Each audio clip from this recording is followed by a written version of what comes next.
ಸ್ವಲ್ಪ brightness.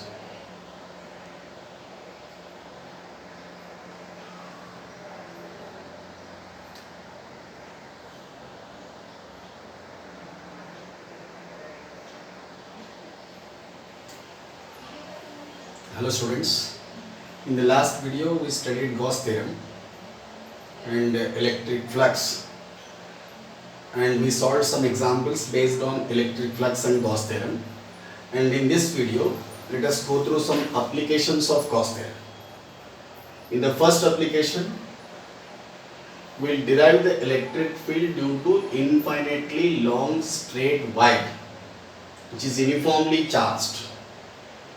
Electric field due to long straight uniformly charged wire. That means it is linear charge distribution. Charge is distributed on a wire. So if charge is distributed on a wire, then what will be the electric field due to that charge distribution around any point around the wire. Okay, and let us try to derive it by using Gauss theorem. Okay, for this what I am doing, I am considering a long straight wire which is uniformly charged, and what is the length of this wire is infinite. Length of this wire is infinite, let us suppose. Okay, this wire is uniformly charged with some charge, or let us say it is positive charge which is uniformly distributed on this wire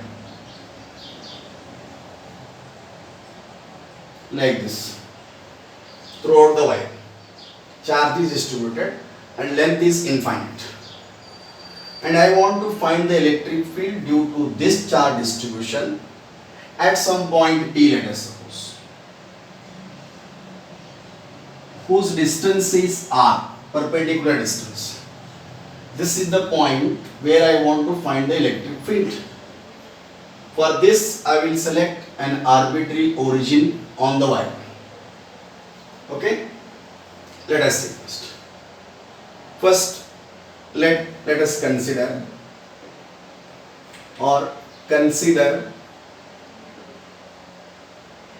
a long straight wire, long straight wire of length infinite. Let us say let lambda is uniform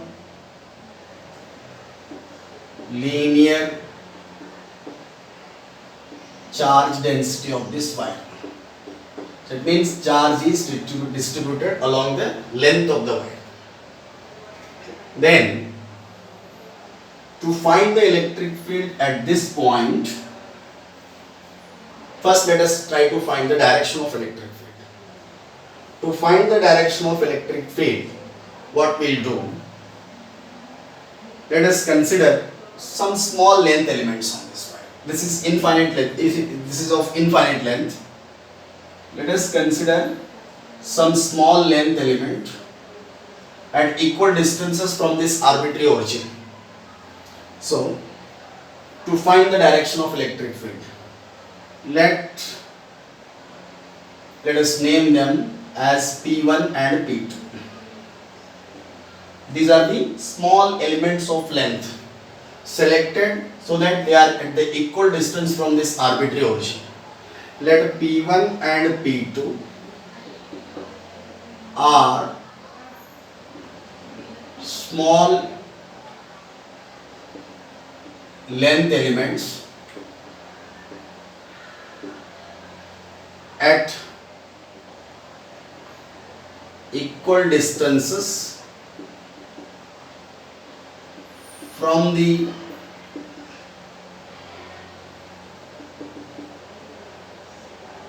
arbitrary origin O. On the either side of the wire I have selected these two portions. After selecting the length elements, what we are going to do, what is the electric field due to this length element at this point, and what is the electric field due to this and at this point due to this length element. Since these length elements are positively charged, then the electric field due to this length element, see, observe it, electric field due to this length element will be away from the charge like this.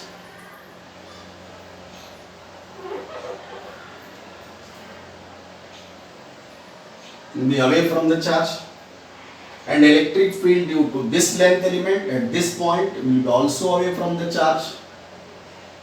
Let us say electric field due to this length element is E1 and electric field due to this length element is E2.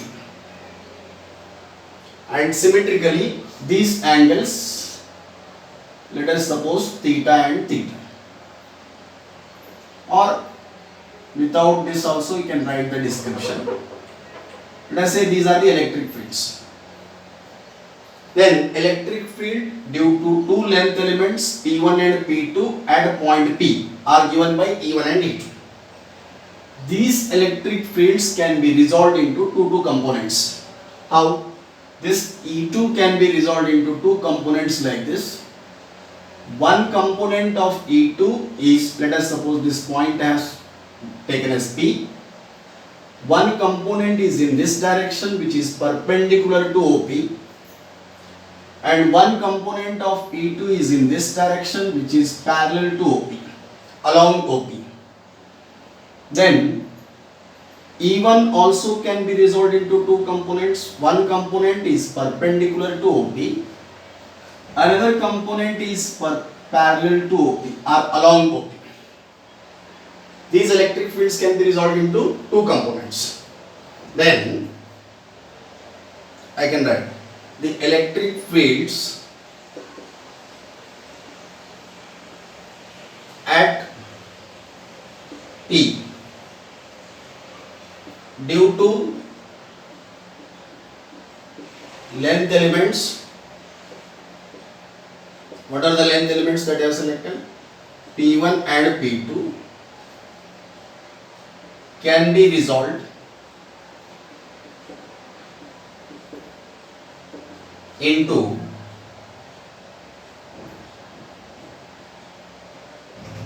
the components, these components.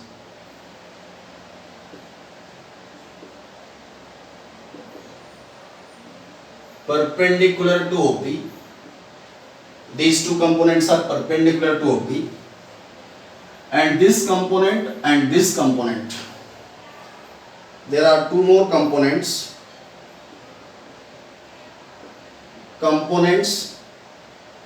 which are along OP,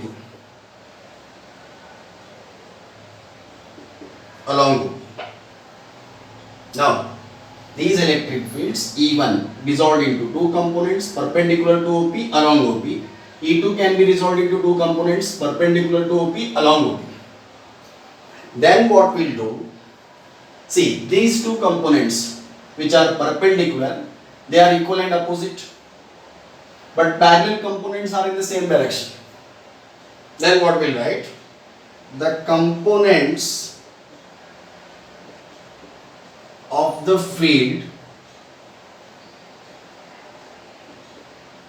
perpendicular to OP are equal and opposite, and they get cancelled. Okay? Then these components which are along OP will be getting added up. These components are equal and opposite, they will get cancelled. These components which are along OP, they are in the same direction. These components will get added up to give net field. That means the components which are parallel to OP will get added up to give the net field. Okay? make a note of these things. Let us continue the discussion.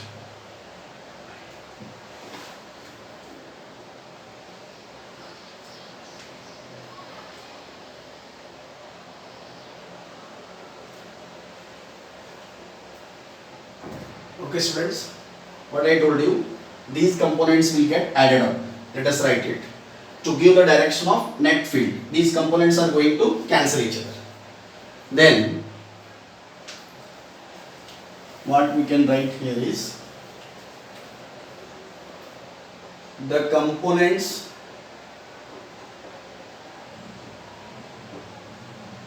of the field which are along OP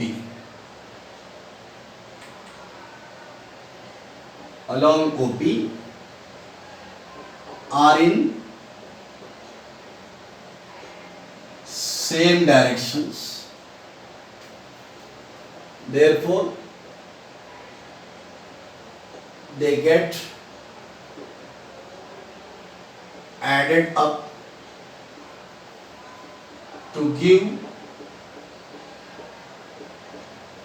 net field.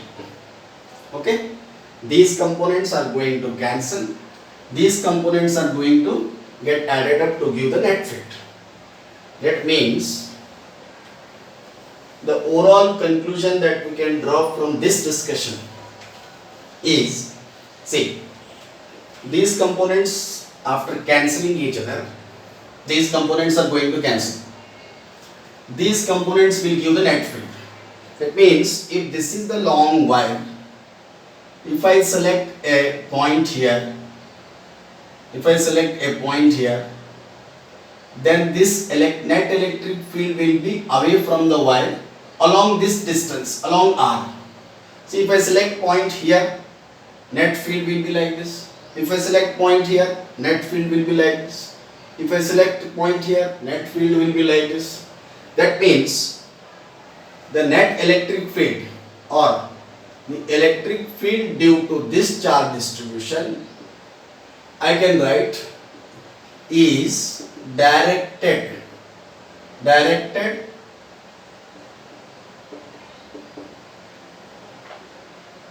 radially outward.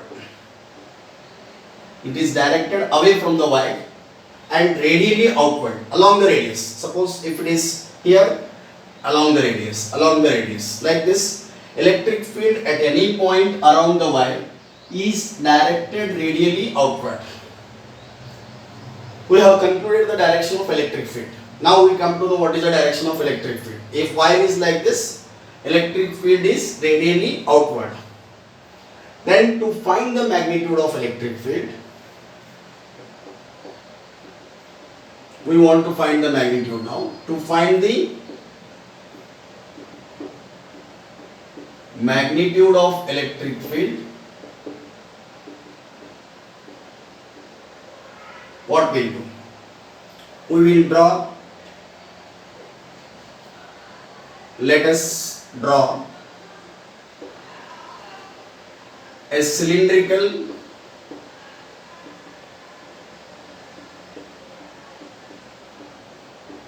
Gaussian surface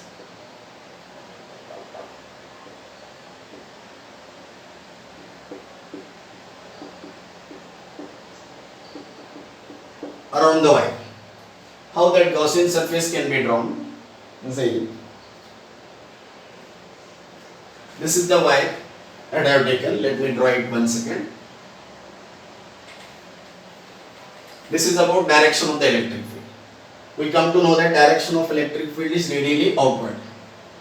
If I draw this wire, again this length is infinity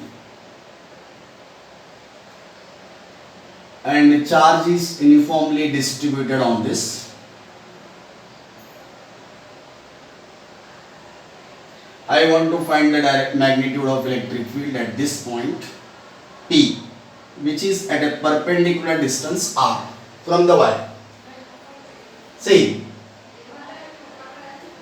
if it is like this, if I draw the cylinder, Gaussian surface must be drawn covering this charge. If I draw a cylinder here covering this point P, I have drawn a cylinder. Around C, let us draw a cylindrical Gaussian surface around C. Let us say that the length of this cylindrical surface is L. Okay? Now I want to find the electric field at this point using Gauss theorem. Let us, this cylinder, whatever we have drawn around the point, around the wire, covering this point P,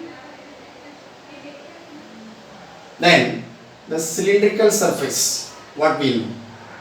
The cylindrical surface or cylindrical Gaussian surface, cylinder the cylinder has three surfaces. Three surfaces it has. One is upper circular face, another is curved surface, and another is lower circular face.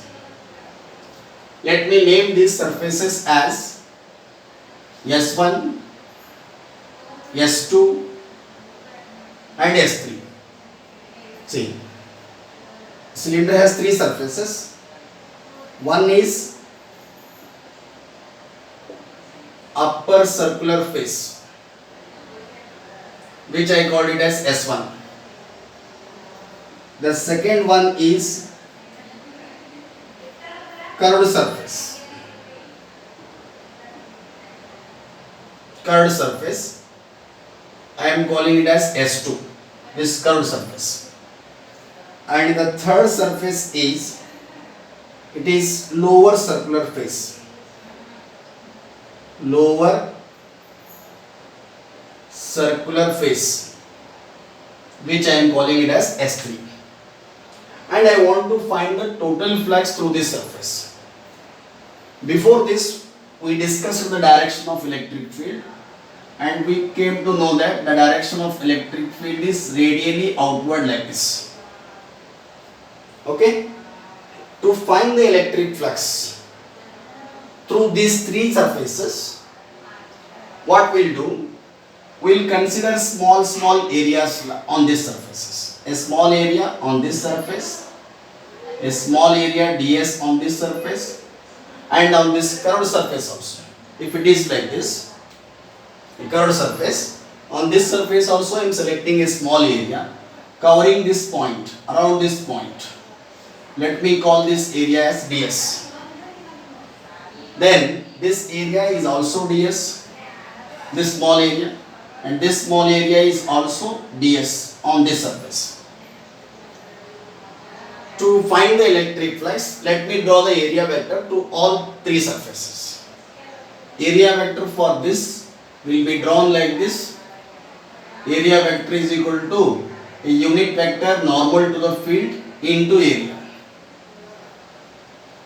And here also there is a unit vector normal to the field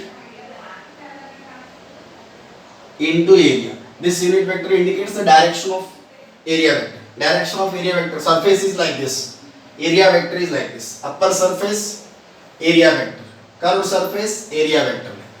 Area vector for this surface is given by same formula, ds. I can write this on here. This ds will be equal to n cap into this area ds. Now I have to find the electric flux through all these three surfaces.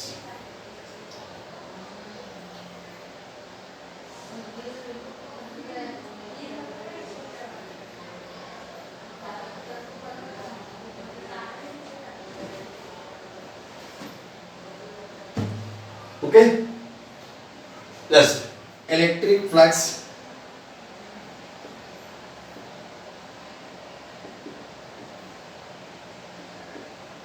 through the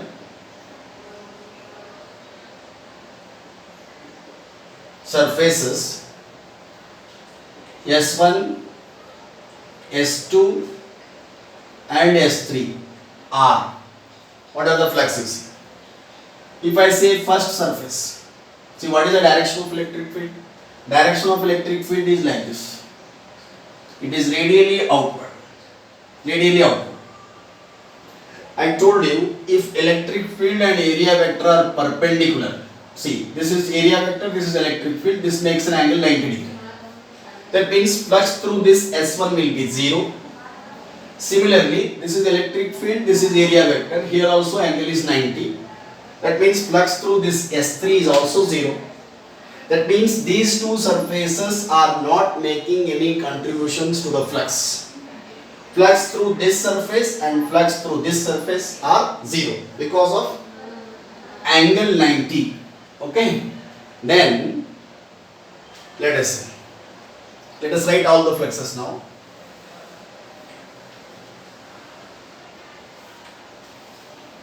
Phi 1 is equal to integration over S1. This is E dot ds, which is equal to S1. This is E ds cos theta. See, for S1 what is theta? Theta is 90. This flux will be 0. Then what is the flux through second surface? See, this angle is not 90. This electric field and area vector are in the same direction. For this curved surface, electric field and area vector are in the same direction. That means angle will be 0. Angle is 0 means this will be S2. This is E dot ds. See, S2.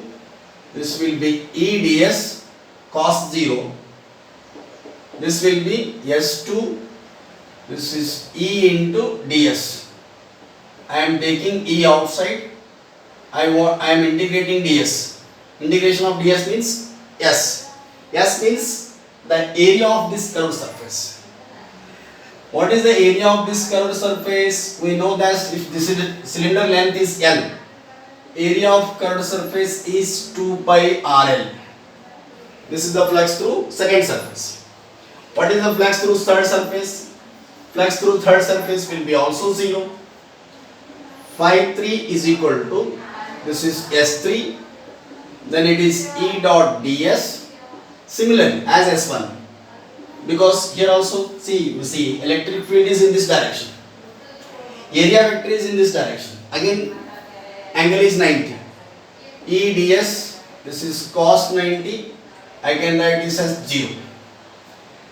These two surfaces are not making any contributions to the flux, therefore total flux is only this much. So what is the total flux through the cylinder surface now?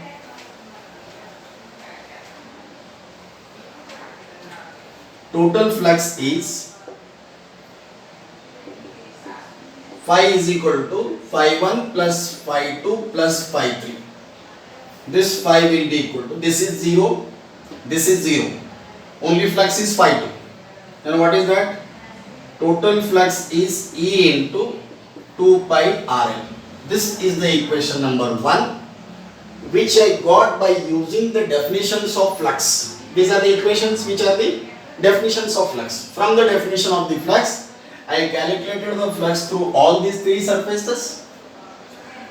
Flux through this surface and this surface is 0, and flux through curved surface is E into 2 pi RL. I calculated flux by the definition of the flux. This is the formula used to calculate the flux. This we got by definition. Then by Gauss theorem. By Gauss theorem, what is flux? 1 by epsilon naught times charge enclosed in this cylindrical surface. What is the charge enclosed? We know that linear charge density for this is lambda, and lambda is equal to, this is Q by L, which implies Q is equal to lambda into L. Then I got this equation 1 by epsilon naught times, instead of this Q I can write lambda into L. This equation I got by Gauss theorem. See, first equation of the flux by the definition of the flux. second equation of the flux by Gauss theorem. Equating these two from 1 and 2, what I can write is E into 2 pi RL is equal to 1 by epsilon naught times into lambda into L. Cancelling L and L, rearranging these terms, I will get E is equal to 1 by 2 pi epsilon naught. This lambda will be there divided by R. This is the electric field due to uniformly charged wire at a distance R whose length is infinity. Okay? Make a note of this. Let us continue the discussion.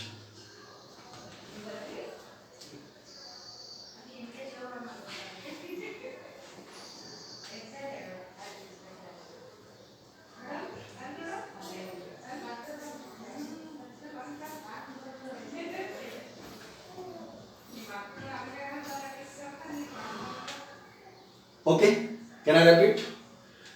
Then the electric field depends on what factors? Electric field depends on distance R and lambda. See, note you can write electric field depends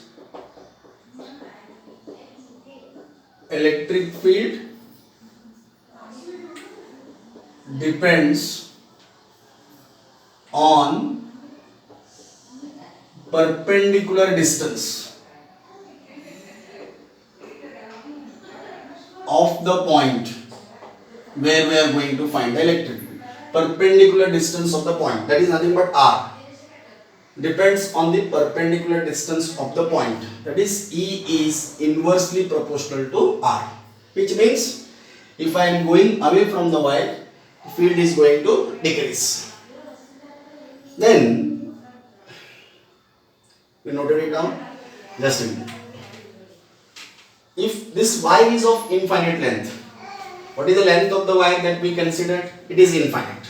See, if this wire is of infinite length like this, if I select the point here, then I can take the small elements here and here. This is the distance R. If point is here, then also lot of length, infinite length is there. Then this point is here.